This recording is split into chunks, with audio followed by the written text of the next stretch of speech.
सत्संगत जी, प्यार से कहना धन निरंकार जी। संतों ने हमेशा ये चीज को भी हमेशा जोर दिया कि जीवन में एक पारिवारिक एक सामाजिक जो भी कर्तव्य रिस्पॉन्सिबिलिटीज हैं उनको तो करते ही जाना है। कहीं वहाँ लापरवाही नहीं करनी कि मेहनत मुशक्कत नहीं, ऐसा नहीं है। मेहनत मुशक्कत तो करनी है, परिवार का पालन पोषण भी करना है, समाज के सुधार के लिए भी अपनी सेवाएं अर्पण करनी है। तो संतों ने कभी ये नहीं कहा कि संसार में रहते हुए संसार से आंखें बंद कर लो, पर संसार में रहते हुए भी संसार का रंग न चढ़ने दो। ये उतार चढ़ाव को अपने ऊपर इस तरह हावी न होने दो। ये जो भी एक इच्छाएं हैं उनका होना ना होना एक बराबर रहे। एक मन में जो भी अक्सर हमारे जो इमोशंस आ जाते हैं, एक व्यवहार के तरह एक सोच, एक किसी भी तरह से जो कभी गुस्सा कभी कटुर वचन कुछ भी जो हमारे ऊपर हावी होता है, तो उसको भी कैसे एक संतुलन बना के उनको अपने ऊपर हावी नहीं होने देना, ये बैलेंस की बात है। ये हर पल में एक चुनाव की बात है जो संतमति द्वारा आ सकता है, क्योंकि ये एक इंसान में विवेक चेतनता बुद्धि इनबिल्ट ही है। जिन्होंने अपने विवेक को इस परमात्मा के साथ जोड़ लिया वो तो हर समय ही फिर इसी के एहसास में इसी में बहते जा रहे हैं। उनके द्वारा फिर कोई भी कर्म एक गंदी नीयत से नहीं किया जाएगा। वो हर समय कोई भी काम करते हैं उसमें शुरुआत में ही परमात्मा को शामिल कर लेते हैं और हर काम फिर बहुत खूबसूरती से हो भी जाता है। एक मन में भोलापन होता है भक्तों के, कोई चतुर चालाकियां नहीं, कोई ऐसे भाव नहीं कि मैं इसलिए ये काम को अंजाम दूं क्योंकि मेरा ही फायदा हो रहा है और 10 लोगों का नुकसान हो रहा है। नहीं, भक्त तो अपने से भी पहले प्राथमिकता और इंसानों को देते हैं, क्योंकि पता है हर इंसान में परमात्मा का ही निवास है। ये आत्मा इसी परमात्मा की तो अंश है। तो इसी तरह बात यही कि इस परमात्मा को देख के इस परमात्मा के ही एहसास में जीवन भर रहा जा सकता है और रहते रहते फिर सारे कामकाज रिस्पॉन्सिबिलिटीज भी बखूबी निभाई जा सकती हैं। फिर ये एक संसार में रह के एक अपनी दिल को फिर भी परमात्मा से ही जोड़ें तो संसार का रंग नहीं चढ़ेगा। जैसे वो पंक्तियां भी हैं किसी के द्वारा लिखी गई कि बस एक ही भूल इस जीवन में हम करते हैं, परमात्मा को ही भूल जाते हैं तो अनेकों भूलें करते हैं। तो बात यही कि जब जीवन में हमने ये परमात्मा ही भुला दिया तो फिर बात वही आ गई कि हर बार क्योंकि परमात्मा को ही भुला दिया तो और चीज़ों का असर हो गया, और चीज़ें हावी होती गई, और चीज़ें ने हमारे अंदर नुकसान कर दिया। किसी भी पल जब हम याद कर सकते थे इस परमात्मा को, हर सही दिशा जा सकते थे, उसी पल हमने चुन लिया कि ये अब कुछ और किया जा रहा है। बात वही कि जब तक परमात्मा याद है कोई भी गुनाह उस तरह से एक नियत के साथ नहीं होगा, सही चीज ही होगी। तो हर कोई जहाँ भक्ति में जीवन बिता सकता है वहीं एक अपने जीवन को इस संसार के लिए वरदान बना के रखें। जो भी परमात्मा ने हमें वस्तुएं दी हैं, ये सुंदर प्रकृति दी है, ये ऑक्सीजन की बात हो, पानी की बात हो, साफ सफाई की बात हो, ये भी हमारा कर्तव्य है कि जब हम इस संसार में आए तो जिस तरह ये रूप था जब इस संसार को छोड़ के जाएं तो उससे ज़्यादा सुंदर रूप में छोड़ के जाएं। हम कुछ ऐसा ना कर बैठे जो इस धरती को भी नुकसान करे, क्योंकि प्रदूषण मन का अंदर हो या बाहरी प्रदूषण दोनों ही हानिकारक हैं। तो हर समय इस परमात्मा से जुड़ के मन को भी साफ रखें और फिर कण कण में परमात्मा को देखेंगे तो संसार में भी गंदगी इत्यादि नहीं फैलाएंगे। हर कोई इसी भाव से युक्त होके अपनी सोशल और स्पिरिचुअल लाइफ दोनों को बखूबी निभाते हुए भक्ति का आनंद लें। ये संतों ने जहाँ सिखाया कि कैसे हम अगर उस तरह भी देखें कि काम जिस चीज का जो है वो अपना बखूबी वही काम कर रहा है। अगर हम उदाहरण के तौर पे देखें कि अगर एक पेन हो, कलम हो, वो अगर किसी स्टूडेंट के हाथ में है तो परीक्षा के समय वो एक एग्जाम शीट वही कलम लिखेगा, और जब वो एग्जाम खत्म हो गया अगर वो घर जाकर अपने किसी परिवार के सदस्य को वो पेन दिया जाए जो व्यापारी हो पेरेंट्स में, तो वही कलम चेक साइन करने के काम आएगा। फिर वही कलम है अगर किसी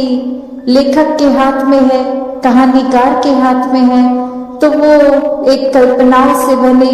वो कागज भर जाएंगे उस कलम द्वारा। तो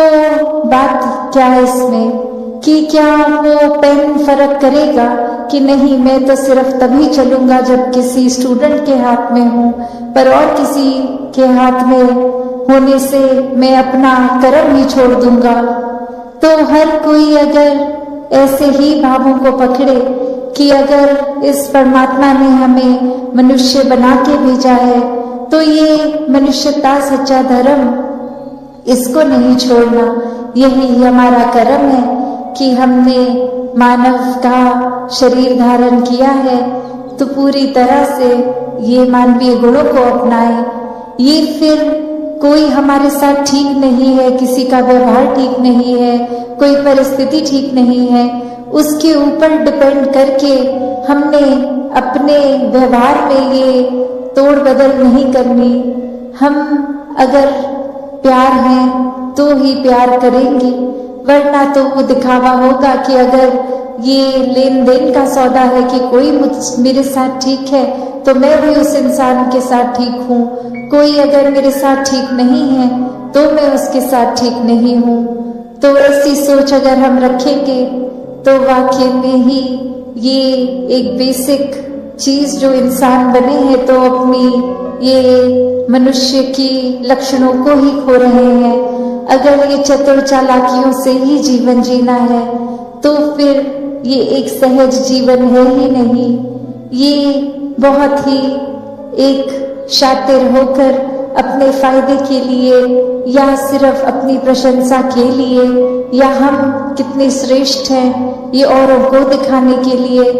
ऐसा बनावटी दिखावट का जीवन इंसान जीना शुरू कर देता है। तो बात वही कि कैसे एक जो बात है कि ये कर्म इंसान का क्या है, वो यही कि मानवीय गुणों को जीना है, मानवीय गुणों को फैलाना है, और ये बात कि आगे से हमें क्या मिल रहा है क्या नहीं, उस पे ध्यान नहीं होना चाहिए। ध्यान तो बस हम क्या दे सकते हैं उस पे होना चाहिए। जैसे अक्सर एक सिचुएशंस में भी कोई ना कोई बात अगर ऐसी सोचा जाए कि कोई भी एक क्रोध की आवश्यकता तभी आती है जब कोई किसी के नुकसान के लिए कदम उठाए जाए, वरना तो इस संसार में हर चीज करने के लिए ये प्यार ही काफी है। तो कैसे ये मन को क्रोध से दूर रखने के लिए भी चेतन किया जाता है संतों द्वारा बार बार कि ये ह्यूमन इंस्टिंक्ट्स हर एक के अंदर हैं, भय भी है, क्रोध भी है, और भी अन्य चीजों से भरा ये फीलिंग्स, ये दिल। तो कैसे अगर हर एक के सामने जब कोई परिस्थिति है तो वो क्रोध होते हुए भी वो क्रोध को काबू करने की बात, उसको चैनलाइज करने की बात, कि अगर हम यही कह देंगे कि हमारे अंदर क्रोध है इसलिए हमने किसी को बुरा भला कह दिया, तो ये कोई एक्सक्यूज नहीं है। वरना तो हम उदाहरण देखें तो हम ये कह सकते हैं कि जो आग है उसका तो काम ही जलाना है, पर हम अपने घरों में भी देखते हैं जब वही एक आग के ऊपर कोई तवा रख दिया जाता है तो आटा रखने के बाद वो एक चपाती या फुल्का बनता है, वो आटा जल नहीं जाता। तो कैसे वो आग को भी एक चैनलाइज किया जा सकता है? तो बात वही कि हर कोई चीज इस पूरे संसार में अगर हम उस नजरिए से देखें तो निराकार से ही जोड़ती है, क्योंकि हर चीज में निराकार है। तो कोई भी चीज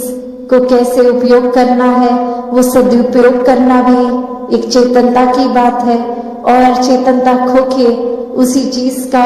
उस सोच का वो मिसयूज करना, एक दुरुपयोग करना भी हमारे ऊपर है। तो जो निराकार का आधार लेते हैं वो अपना जीवन सदुपयोगी जीवन बना लेते हैं। इस परमात्मा की आइडेंटिटी ही हमारी बन जाती है। जिस तरह एक पानी की बूंद अगर चाहे वो नाले में से निकल के नदी में आए या कहीं और से, वो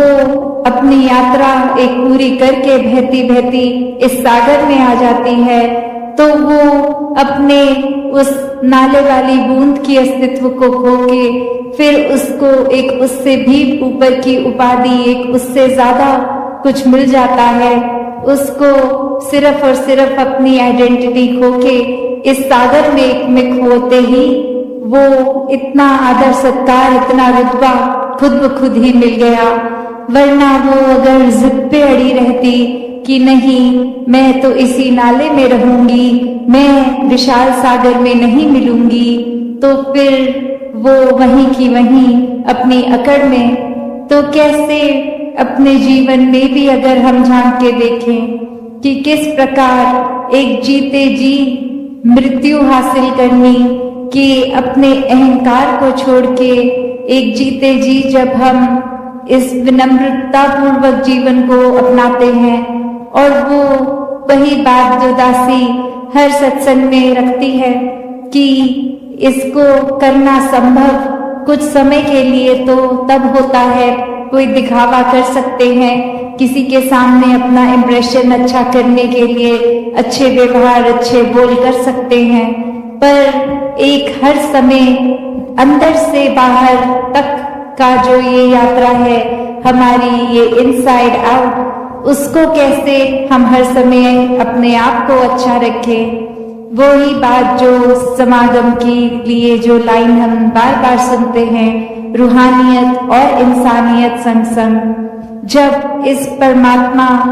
के साथ हम अपने मन का नाता जोड़ लेते हैं, इसको देखकर, इसको अपनाकर, जिस तरह मराठी में भी कहते हैं एकला जाना एकला माना एकवा, कि कैसे पहले अपने इस